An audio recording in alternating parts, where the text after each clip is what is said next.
Los Angeles, late 1968. A private gym tucked away from the glossy commercial fitness centers that were beginning to dominate the city. No mirrors lining every wall, no music blasting, no crowds chasing aesthetics.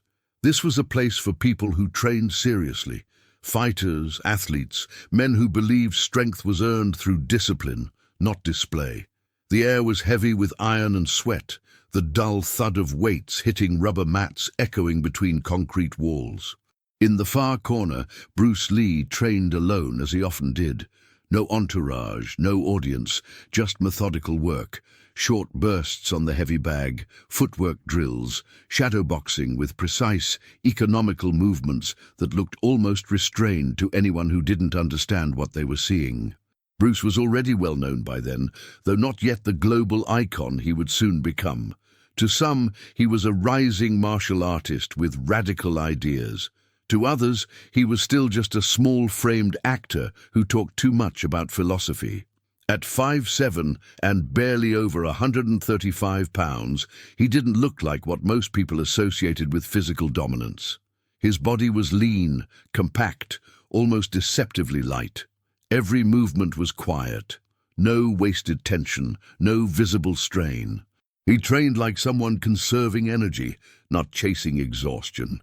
Across the gym, a group of bodybuilders dominated the free weight area. Thick necks, massive chests, arms swollen with muscle, voices loud with confidence. One of them stood out, a man well over 6 feet tall, pushing close to 230 pounds, veins carved into his forearms like cables. He moved heavy weight with authority, drawing glances of respect from others in the room. To him, strength was obvious. You could see it, measure it, stack it onto a barbell. And in his world, size settled arguments long before technique ever mattered. He noticed Bruce almost by accident. At first, it was amusement, a small man throwing fast strikes at a bag, stopping inches short, resetting, repeating. It didn't look hard. It didn't look impressive. Eventually, curiosity turned into dismissal. The bodybuilder leaned back against a rack, crossed his arms, and spoke loudly enough for others nearby to hear. "All that speed looks nice," he said, smirking, "but size wins fights. Always has, always will." A few men laughed. Others glanced between the two, sensing tension. Bruce didn't react immediately. He finished his drill, exhaled slowly, and wiped his hands with a towel. He had heard this argument his entire life. On sets, in gyms, in dojos, in interviews. Bigger, stronger, heavier. As if mass alone decided outcomes. Bruce turned, calm and composed, and looked directly at the man who had spoken. No anger, no challenge in his eyes, just quiet attention. Then Bruce said something simple, not loud, not dramatic, just enough to cut through the noise of the gym. "Come here." The laughter stopped. The room felt smaller. Whatever this was about to become, everyone understood one thing clearly. This was no longer a conversation about theory. If this story already surprised you, subscribe to the channel and leave a like. What happens next only lasts seconds, but changes everything. The bodybuilder hesitated for just a moment, not out of fear, but surprise. He hadn't expected compliance. He had expected defensiveness, excuses, maybe even jokes. Instead, Bruce's calm invitation stripped the comment of its safety. Backed by the weight of his own words and the eyes now fixed on him, the man stepped forward. Up close, the difference was stark. He towered over Bruce, broader in every direction, muscle packed onto his frame like armor. Years of lifting had shaped him into something imposing, something designed to dominate space. Standing beside Bruce, the contrast almost looked unfair, like two people from entirely different categories placed side by side. Bruce didn't circle, he didn't posture, he didn't raise his hands into a dramatic stance. He simply adjusted his footing slightly, aligning his body at an angle that seemed casual but deliberate. To anyone watching closely, there was something unsettling in how relaxed he was. This wasn't confidence fueled by adrenaline. It was familiarity, the ease of someone who had repeated the same principles thousands of times under real pressure. Bruce spoke again, his voice steady, almost instructional. "You believe size wins fights," he said. "Let's test what that really means." The bodybuilder scoffed, shaking his head. "I'm not trying to hurt you," he replied, loud enough to save face. "But if this were real, you wouldn't last." Bruce nodded once. "Don't hold back," he answered. "Just move me, that's all." The simplicity of the request confused him. No punches, no kicks, just movement. He reached out, confident, hands open, aiming to grab Bruce's shoulders and muscle him backward. It was the most natural instinct in the world. Control the smaller man, overwhelm him with mass. The moment contact was made, something felt wrong. Bruce didn't resist, he didn't push back. Instead, he shifted, barely. A subtle turn of the hips, a redirection of pressure so smooth it almost went unnoticed. The bodybuilder felt his own force slide past its target, like pushing against something that suddenly wasn't there. Before he could adjust, Bruce stepped inside the space the man had created himself, one hand guiding an elbow, the other touching the forearm, not gripping, not squeezing, just placing. The effect was immediate. Balance disappeared, not violently, not dramatically, but completely. In less time than it took for confusion to register, the bodybuilder stumbled forward, forced to plant his foot to avoid falling. Bruce was already gone from that line, standing just off to the side, calm, composed, untouched. The gym went silent. No one spoke. No one laughed. What had just happened didn't look like strength defeating strength. It looked like strength being bypassed altogether. The bodybuilder straightened, breathing harder now, his expression shifting from confidence to irritation. "Do that again," he said. This time, the words carried less certainty. Bruce nodded, patient. "Again," he agreed. The second attempt came with more aggression. The bodybuilder lowered his stance, widened his base, and committed fully, this time lunging with intent to overpower rather than simply push. He wrapped his arms around Bruce's upper body, planning to lift, to use sheer mass and leverage to end the exchange decisively. It was the kind of move that worked against almost anyone who hadn't trained for it. Force applied forward, weight driving through the center, no hesitation. For a split second it looked like it might succeed. Bruce's heels shifted. The watching crowd collectively leaned in. Then the pressure vanished. Bruce rotated his torso, just enough to break alignment, dropping his weight at the exact moment the bodybuilder committed upward. The lift never materialized. Instead, the man felt his own strength collapse inward, his arms suddenly supporting nothing. Bruce's shoulder slipped free, his hip slid across the center line, and with a precise step behind the bodybuilder's lead leg, Bruce redirected the momentum downward. Not a throw, not a slam, just a removal of support. Gravity did the rest.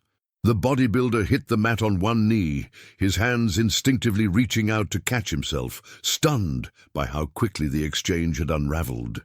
Bruce remained standing, perfectly balanced, his breathing unchanged. He hadn't struck, he hadn't strained, he hadn't even looked rushed. The silence in the gym deepened. This wasn't an accident anymore. This was a pattern. The bodybuilder pushed himself back up, face flushed. Not from impact, but from realization. He tried again, this time swinging an arm, wide and heavy, the kind of instinctive strike born from frustration. Bruce stepped inside the arc before the swing could generate power, his forearm brushing the inside of the arm, his other hand briefly touching the man's chest. The contact was light. The result was not. The bodybuilder's feet tangled as his upper body rotated without coordination. His own weight betrayed him. He staggered backward, colliding with a bench, forced to sit just to stay upright. A few men nearby exchanged looks. No one was cheering. No one was mocking. The mood had shifted from entertainment to instruction. This wasn't about humiliation. It was about exposure. Exposure of a flawed assumption that size alone could dictate outcomes. Bruce finally spoke, his tone even. "You're strong," he said. "Very strong. But you're pushing against force instead of understanding it."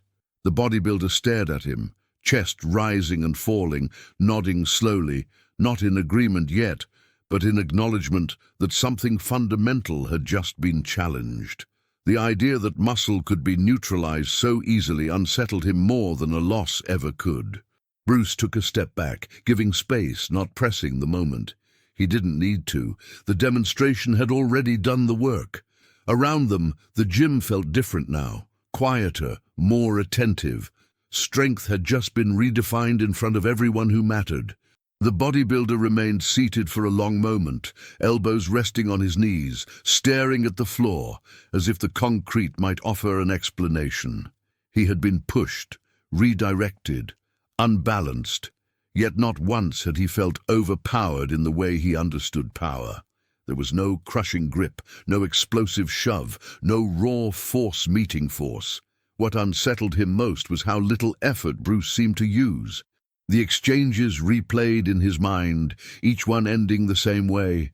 His strength committed fully, Bruce stepping just far enough to let that strength collapse under its own momentum. It wasn't defeat that lingered. It was confusion. Strength had always been honest to him, lift heavier, grow bigger, win more, and yet none of that had helped him control a man half his size. Bruce stood a few feet away, giving the moment space. He understood this silence. He had seen it countless times, when confidence cracks, not loudly but internally. When someone realizes they've been training inside a closed system, rewarded for dominance without understanding why it works when it does, and fails when it doesn't. Bruce finally spoke again, not as a challenger, but as a technician. He explained that size amplified mistakes just as much as it amplified power. The more mass you committed, the harder it was to recover when alignment broke. Muscle created force, yes, but force without balance, timing, and structure became predictable. And predictability, Bruce said, was vulnerability. The bodybuilder looked up, finally meeting Bruce's eyes. There was no anger there now, only attention. He asked the question quietly, stripped of ego. So what should I have done? Bruce didn't answer immediately. Instead, he repositioned himself and asked the man to place his hands on Bruce's shoulders again, this time slowly. As the bodybuilder complied, Bruce adjusted his own stance, explaining how micro-shifts in weight telegraphed intention, how tension traveled before motion, how even breathing patterns betrayed commitment. He demonstrated how to feel rather than force, how to borrow stability instead of chasing it. The explanation wasn't mystical, it was mechanical, precise, relentlessly practical. Around them, other lifters had stopped pretending to train. Plates sat untouched, bars rested on racks. What they were witnessing now wasn't a confrontation, it was a recalibration. The hierarchy that once felt obvious had quietly dissolved. No one laughed anymore. No one spoke loudly. The gym had become a classroom, and Bruce was teaching without needing to announce himself as the teacher. The bodybuilder nodded slowly, absorbing the information, realizing that strength had never betrayed him. It had simply been incomplete. Bruce stepped back again, signaling the end of the demonstration. He hadn't won anything. He hadn't needed to. The point had already landed. Strength, he showed them, wasn't about how much space you could dominate, but how little effort you needed to control the outcome. The gym never quite returned to its previous rhythm that day. Even after Bruce picked up his towel and began stretching quietly in the corner, the atmosphere stayed altered, as if an invisible line had been crossed and could not be uncrossed. The bodybuilder eventually stood, rolled his shoulders, and returned to his bench, but his movements were slower now, deliberate, thoughtful. He still lifted the same weights, still moved the same iron, but something fundamental had shifted. Each repetition felt different, not empowering in the old way, but interrogative, as if every lift now carried a silent question: what does this actually prepare me for? A few men approached Bruce cautiously, not with bravado, not with challenges, but with curiosity. They asked about balance, about foot placement, about why force kept failing when it should have worked. Bruce answered simply, never lecturing, never elevating himself. He explained that size was an advantage only when paired with control, that power mattered only when delivered at the right moment from the right structure. He spoke about how fights were decided before impact, by positioning, by timing, by the ability to remain relaxed while another man burned energy. Muscle, he said, was a tool, a powerful one, but tools were useless without understanding. The bodybuilder listened from a distance. He didn't interrupt. He didn't insert himself back into the conversation. But when Bruce finished and began packing his bag, the man finally walked over again. This time, there was no chest puffed out, no performative confidence. He extended his hand without a word. Bruce shook it. The grip was still strong, but no longer testing, just acknowledgement. The bodybuilder nodded once and said quietly, "I thought size ended arguments." Bruce replied just as quietly, "It only starts them." Years later, some of the men who were in that gym would tell the story differently. Some said Bruce tossed the bodybuilder across the room. Others claimed the man was dropped instantly, humiliated in front of everyone. But the truth, as always, was less theatrical and far more unsettling. There was no spectacle, no knockout, no domination, just a calm dismantling of an assumption so deeply ingrained that most men never questioned it. That size wins fights, that mass decides outcomes. That strength alone is truth. What Bruce Lee demonstrated that day was something harder to accept and far more enduring. That efficiency defeats excess. That timing outpaces force, that the body, trained as a system rather than a display, becomes something muscle alone cannot overcome. The lesson didn't echo because it was violent. It echoed because it was undeniable. And that is why the moment stayed with them, not because someone lost, but because something they believed in completely stopped working in seconds.